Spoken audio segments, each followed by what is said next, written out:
In this episode of Book of the Beast, we're going to be talking about what I think is probably the biggest single change in this Ork Codex versus the last one. And here it is. I think the biggest change is a much heavier reliance on HQ slots. Okay, so it's not exactly an earth-shattering, groundbreaking change. But as far as the orcs go, it is really noticeable to me anyway. For me, at least, anyway, and from what I've seen, in the old book, the HQ choices were good, but they weren't necessarily... There was nothing that was a must-take, except for maybe the KFF mech.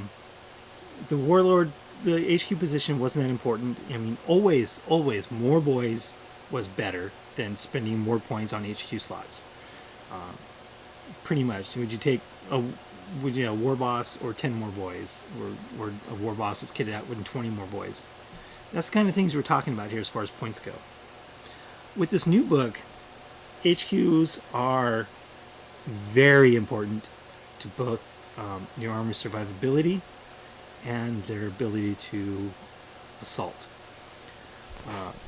We've pretty much gone over all the HQ choices so far in the data slate videos, but we're just going to go over some of the changes here that have really made the HQs more important. The first one I want to talk about is the WA being a rule for the war boss instead of an army-wide rule. Because before you could, no matter what HQ you took, and I almost always took just a lone KFF mech with a boss pole as my only HQ choice. No other upgrades. I don't think that's going to work anymore. You're going to have to spend some points on HQs to really make the army effective. Of course, and the WA is really noticeably better than the old one, because you can charge after running, and of course you can re-roll one of those dice rolls with "Here we go" even after running, and you get the Warlord trait that allows you to re-roll run and charge distances. You're almost, you're going to get a really long charge range to turn your WA,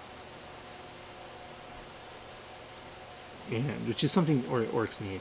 So the war boss is very important, no doubt about that, as far as getting your army into combat faster.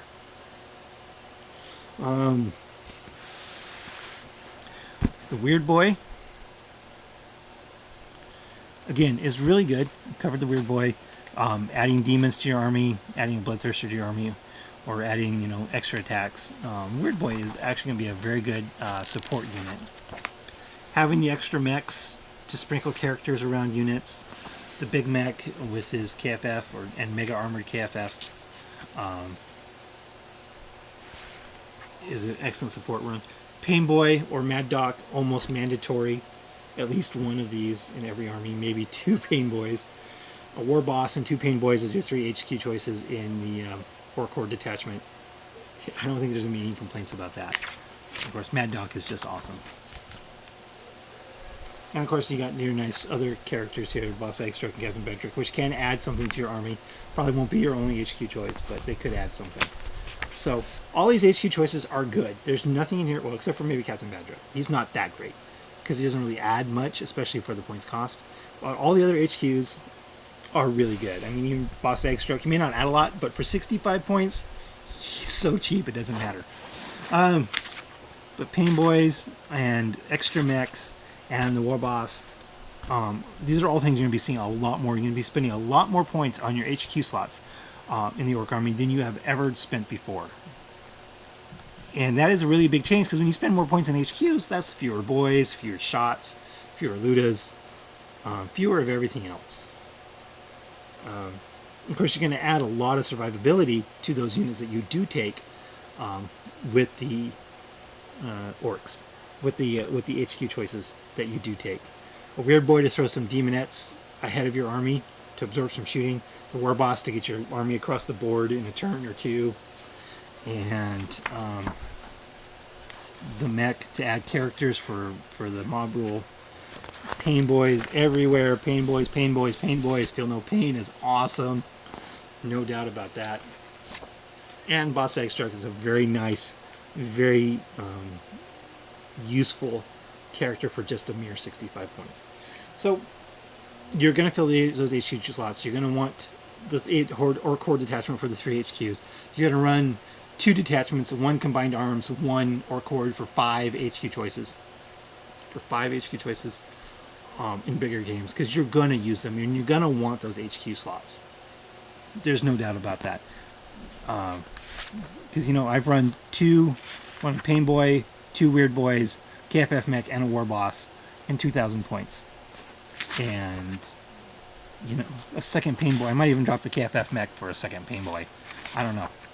I really don't like that new Pain Boy model. Anyway. So yeah, when you're thinking about building your army, you don't overlook these HQ choices anymore. You really can't. You really have to invest the points in the HQs to make your army effective. And as I said, I think that is the single most significant and the biggest change in this book over the previous book. The HQs are no longer a throwaway slot, but are the most important slot in the book. So that's really my take on the new Ork Codex over anything else, is that you're going to be using your HQ slots more and more importantly than ever before. So, well, that's it for another real quick episode of Book of the Beast, and I'll talk to you guys later.